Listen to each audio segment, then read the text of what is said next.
महोदय और मुख्य अतिथि का बोलने का है, लेकिन आज का ये विषय कुछ इस प्रकार का है।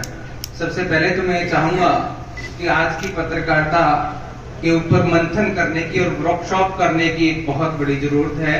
खास करके पत्रकारों को स्वयं पर मंथन करना चाहिए, क्योंकि आज का जो दौर है, मैं सबसे पहले शर्मा जी को सुन रहा था जिन्होंने 35 साल का अनुभव अपना बताया और मुझे बहुत अच्छा लगा।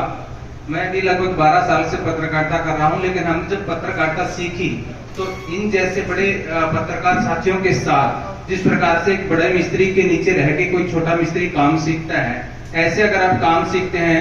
पत्रकारिता इतना आसान क्षेत्र नहीं है जिसमें आप कैमरा उठाएं, माइक उठाएं और चल दें, क्योंकि आज के दौर में पत्रकारिता करना पहले के दौर से भी कठिन हो चुका है। खास करके सोशल मीडिया की मैं बात करूं तो सोशल मीडिया पर आपका डाला हुआ एक कंटेंट आपके लिए कितना लाभदायक और आपके लिए कितना नुकसानदायक हो सकता है, ये शायद आपको अनुमान भी नहीं होगा। कई बार हमारे द्वारा लिखी गई बातों का सही से आंकलन नहीं किया जाता, और खास करके अगर वो सत्ता पक्ष के खिलाफ लिखा गया हो।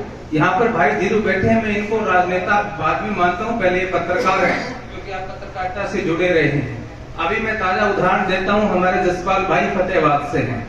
उन्होंने कुछ क्या किया, रातों रात उनके ऊपर SC/ST का मुकदमा दर्ज कर दिया गया और उन्हें ये तक नहीं बताया गया और रातों रात उठा करके जेल में डाल दिया गया।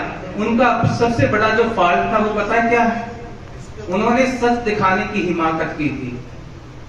वहां पर एक रेड हुई, रेड में 12 लाख से अधिक के कुछ जुआरी पकड़े गए। उनमें से कुछ लोगों को किसी भी कारणवश वहां पर छोड़ा गया, जो उसके पास एक पुख्ता जानकारी थी, और उस जानकारी के आधार पर उसने लिखा कि यहाँ पर कुछ बड़े लोगों के चाहने वालों को छोड़ दिया गया, और उन लोगों को वो बात इतनी चुभी, अपनी सत्ता का दुरुपयोग करते हुए उन्होंने रातों रात उन पर SC/ST का मुकदमा दर्ज करवा कर उन्हें जेल में डलवा दिया। रात को 1 बजे तक हम सब साथी फतेहाबाद के SP से मिले, DC से मिले, वहां के प्रशासन से जानकारी ली, लेकिन मुकदमा दर्ज करवाने वाले वहां के विधायक के बेटे थे और पावरफुल थे। आज वो साथी जेल में हैं। क्या उसके लिए संघर्ष करने की आवश्यकता नहीं है? अगर आप लोगों को ये लगता है कि आप यहाँ पर माइक उठा करके, यहाँ पर लंबी लंबी डींगे हाँक करके या 4 लोगों के विज्ञापन चला करके अपने आप को पत्रकार साबित करके ये दिखा देना चाहते हैं कि हम पत्रकार हैं, तो निश्चित रूप पे आप ये नोट कर लीजिए, क्योंकि आज अगर मेरा घर जला है तो अगला घर आपका जलने वाला है। इसमें कोई दो राय नहीं है। अगर आप पत्रकारिता करेंगे, होता है पत्रकारिता में त्रुटियां हो जाती हैं। आजकल हम ये भी देखते हैं कि मैंने खुद ने देखा है, मान लो कोई यहाँ पर बैटरी वाला जी बैठे हैं, इनके पास बैठे हैं, कोई विज्ञापन लेने चले गए, साथी एक दूसरे की टांग खींच देते हैं। नॉर्मल चीजें हैं, ये आज का विषय ही नहीं है। ये चीजें चलती रहेंगी, क्योंकि जहां पर घन होगा, अधिकता होगी, वहां पर इस प्रकार की चीजें हो जाती हैं। लेकिन आज का जो मुद्दा है, जिस प्रकार से मेरे से पूर्व वक्ताओं ने बताया, भाई नवल ने बताया कि हम कर क्या रहे हैं। आज के दिन पत्रकारिता के भी अलग अलग पार्टियों की तरह से अलग अलग मंच बन गए हैं। कोई पत्रकार उत्थान मंच है, कोई पत्रकार एकता मंच है, कोई मंच है। वो भी सिर्फ उन्हीं लोगों की बातें कर रहे हैं जो उनके साथ जुड़े हुए हैं। क्या आप लोगों को एक मंच पर आना होगा और आपकी खुद की लड़ाई खुद लड़नी होगी, ना आपकी सरकार आपके पक्ष में। आज बीजेपी सरकार है, कल कांग्रेस होगी, इनेलो होगी, बीजेपी, JJP, किसी की भी सरकार हो सकती है। सरकार जब भी आएगी आप उसके विपक्ष में खड़े मिलोगे, क्योंकि आप सच्चाई दिखा रहे हो। और अगर आप सच्चाई दिखा रहे हो तो सरकार को ये बात सहन नहीं होती तो मुकदमे दर्ज होंगे। आप सरकार से क्या मांग कर रहे हो? हमारा टोल माफ कर दिया जाए, हमें 5 लाख का आयुष्मान दे दिया जाए। अभी हम अगर उस कैटेगरी में है जिसको सरकार की योजनाओं का लाभ मिलना है तो मिल जाएगा। पत्रकारिता में अगर आप आए हैं तो लोभ लालच से ऊपर उठ के आपको पत्रकारिता करनी पड़ेगी। मैं हमेशा ये बात कहता हूँ कि जब भी आपकी कलम चले, आपका कैमरा चले, 2 चीजें आपके जहन में होनी चाहिए। आपको ना कुछ पाने की लालसा हो, ना कुछ खोने का डर हो, तब जाकर के आप पत्रकार बन सकते हैं। अदरवाइज ऐसे शोषण होते रहेंगे। छोटी छोटी बातें, जब भी बात आती है पत्रकारों की, पत्रकार ब्लैकमेल कर रहे हैं।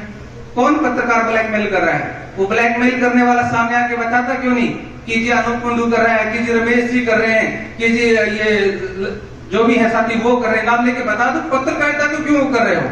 अगर मैं किसी को तंग कर रहा हूं, मैं अनमने ढंग से किसी की नाजायज खबर लेने के पैसे लगा लेता हूं, किसी की खबर रोकने के पैसे लेता हूं, तो पत्रकार लॉबी को क्यों आप बदनाम कर रहे हैं? सभी पर यहां पर बैठे हुए पत्रकार के जहन में एक प्रश्न उठ रहा है, सबको पता है।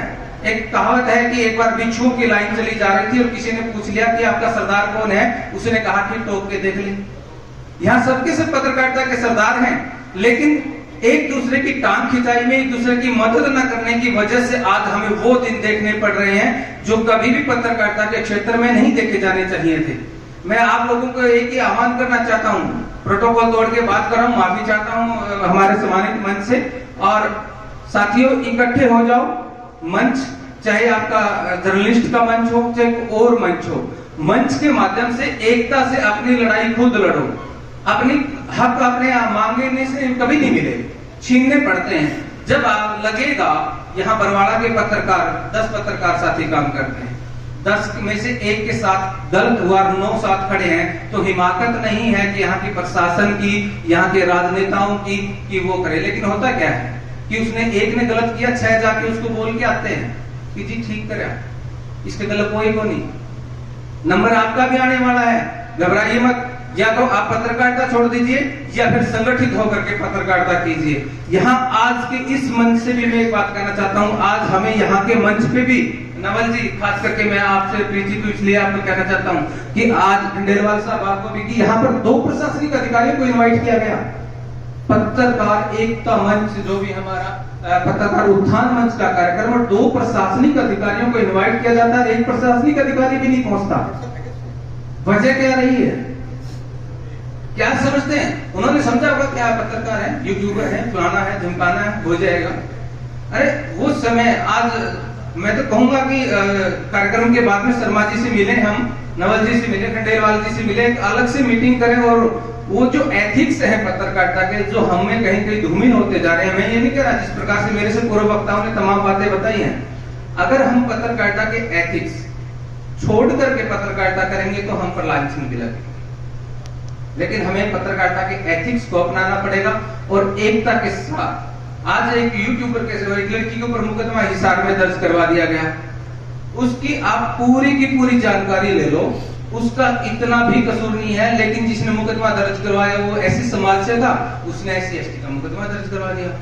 भाई एक विधायक भी अगर SC/ST का मुकदमा दर्ज करवाता है तो जिनके लिए SC/ST एक्ट बना है वो लोग इसका उपयोग कैसे कर पाएंगे? इतना मिसयूज, आपकी पावर का इतना मिसयूज, आपको मिले अधिकारों का इतना मिसयूज। उस लड़के ने, जसपाल ने ऐसा क्या कर दिया? कोई जांच नहीं, कोई पड़ताल नहीं, उठाया, मुकदमा दर्ज कर दिया, मेरे ऊपर मुकदमा दर्ज कर दिया। मैंने क्या किया था? उकलाना फूड एंड सप्लाई का एक बहुत बड़ा गोडाउन है जिसके अंदर हजारों टन गेहूं सड़ रहा था। वो गेहूं मेरे घर का था क्या? गवर्नमेंट ने खरीदा था, गरीब किसानों को, मजदूरों को, आम जनता को देने के लिए। मैंने सिर्फ इतना ही कसूर किया ना कि दिखा दिया कि अधिकारियों की लापरवाही की वजह से ये हजारों टन गेहूं सड़ रहा है, लेकिन अधिकारी पावरफुल था, PFSC था, संपर्क बड़े बड़े थे, बड़े बड़े नेताओं से तार थे। 3 महीने बाद मुझे पता चलता है कि मेरे ऊपर ही मुकदमा दर्ज कर दिया। मैं गेहूं के कट्टे उठा करके घर ले गया था क्या? भाई मेरा कहने का मतलब है कि सीधे सी बात है, अगर आप में ताकत होगी तो चाहे शासन हो या प्रशासन हो या जनता हो, वही जनता की बात मैं कर देता हूं। मैं जिस जनता को आप आधी रात चाहिए, जिस जनता के गेहूं के अंदर कंकर आ गए उसको आप चाहिए, पीठ मुड़ते ही वो जनता आपके बारे में क्या बात कर, जिस नेता का आप इंटरव्यू करके गए हैं, पीठ मुड़ते ही वो आपके बारे में क्या बात कर रहा है, जिस प्रशासनिक अधिकारी से आप मिल करके निकले हैं, पीठ मुड़ते ही वो आपके बारे में क्या बात कर रहा है। ये चीज सोचने और समझने की जरूरत है। बोलने को तो जिस प्रकार शर्मा जी कह रहे थे बहुत कुछ होता है, मन में था भी, लेकिन क्षमा चाहूंगा। और मैं तो सिर्फ एक आह्वान करता हूं कि आज के दिन जिन भी साथियों पे, खास करके जसपाल भाई के लिए हम संघर्ष कर रहे हैं, आप सभी के, मैं उत्थान मंच के माध्यम से भी खंडेलवाल साहब से भी आह्वान कर रहा हूं कि तमाम साथी एकजुट होकर के हम उस साथी की भी लड़ाई लड़े और हमारे हकों की लड़ाई लड़े। इसी अपने वक्तव्य के साथ आप सभी ने मुझे सुना, समय दिया, आप लोगों का धन्यवाद, आभार।